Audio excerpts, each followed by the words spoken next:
योग व्यक्ति के शारीरिक, मानसिक और आध्यात्मिक स्वास्थ्य तीनों के लिए अत्यंत महत्वपूर्ण है। इसके अलावा व्यक्तित्व के बहुआयामी विकास के लिए योग है वो अत्यंत महत्वपूर्ण है। योग है व्यक्ति को स्वयं से जोड़ता है। स्वयं व्यक्ति ये शरीर नहीं होकर के आत्मा होता है और योग से व्यक्ति का आत्मा से जुड़ा होता है और आत्मा का आगे परमात्मा से जुड़ा होता है। यानी व्यक्ति योग के द्वारा स्वयं को पहचानता है, क्योंकि हमारे सामने सबसे पहले यही प्रश्न होना चाहिए कि मैं कौन हूँ, और इस प्रश्न का उत्तर योग के द्वारा प्राप्त किया जा सकता है। यह एक गूढ़ चिंतन का विषय है जिसको प्रत्येक व्यक्ति को इस गूढ़ चिंतन को करना चाहिए।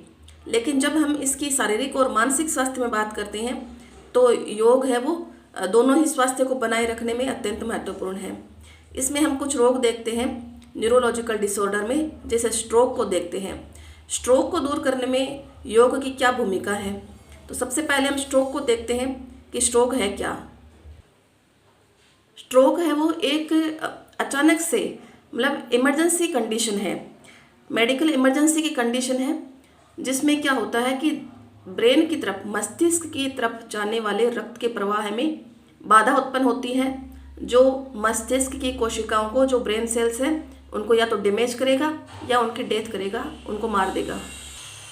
क्योंकि ब्रेन तक जब ब्लड नहीं पहुंचेगा तो उचित रूप से प्राणवायु वहां पर नहीं पहुंच पाएगी और व्यक्ति की जो मस्तिष्क कोशिकाएं हैं, ब्रेन सेल्स हैं, वो डैमेज्ड हो जाएगी।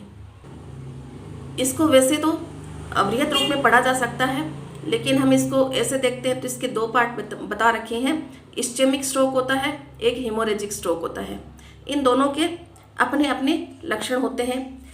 कॉमनली हम इसमें देखते हैं 4 लक्षण है इसमें देख रहे हैं हम। एक तो इसमें फेस ड्रॉपिंग मिलेगा, इसके अलावा आर्म की वीकनेस इसमें मिलेगी, स्पीच डिफिकल्टी जिसमें मिलेगी, और ये टाइम टू कॉल इमरजेंसी का होता है।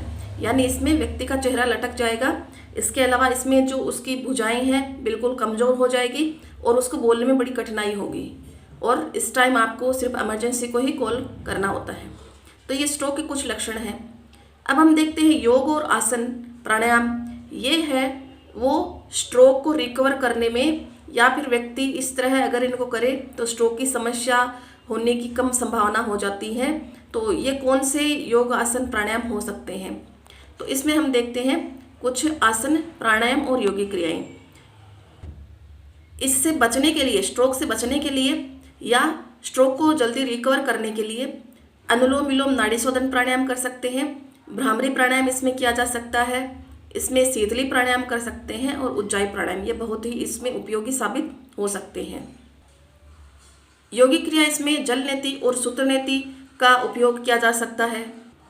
इसमें सूक्ष्म व्यायाम किया जा सकता है, जैसे सूक्ष्म व्यायाम में चक्र शुद्धि क्रिया इसमें कर सकते हैं, बुद्धि तथा धृति विकास क्रिया की जा सकती है, व्यायाम उच्चारण शक्ति तथा विशुद्धि क्रिया इसमें कर सकते हैं, स्मरण शक्ति विकासक क्रिया इसमें की जा सकती है, मेधा शक्ति विकासक क्रिया, ग्रीवा शक्ति विकासक क्रिया और भुजबली शक्ति विकासक क्रिया इसमें सूक्ष्म व्यायाम के रूप में किया जा सकते हैं। इसके अलावा स्थूल व्यायाम में इसमें सर्वांग पुष्टि की जा सकती है। स्ट्रोक नहीं हो इसके लिए, या फिर स्ट्रोक को रिकवर होने में आसानी रहे, इसके लिए कुछ आसन है, जैसे उत्तान पादासन, पवन मुक्तासन, वज्रासन, वक्रासन, अर्धमत्स्यचंद्रासन, गोमुखासन, मंडूकासन, उष्ट्रासन, भुजंगासन, ताड़ासन, ऊर्ध्व हस्तोत्तानासन और कटी चक्रासन और शवासन। इसके अलावा कुछ जेंटल स्ट्रेचेज इसमें किए जा सकते हैं, और pose of coordination and mobility का भी इसमें प्रयोग किया जा सकता है। मेडिटेशन के लिए इसमें ब्रेथ अवेयरनेस और ओम उच्चारण इसमें किया जा सकता है। ब्रेथ अवेयरनेस अगर रहेगी, व्यक्ति का अपनी सांसों पर नियंत्रण रहेगा, व्यक्ति अपनी सांसों को देखेगा, तो उसमें तनाव होने की बहुत कम संभावना रह जाती है।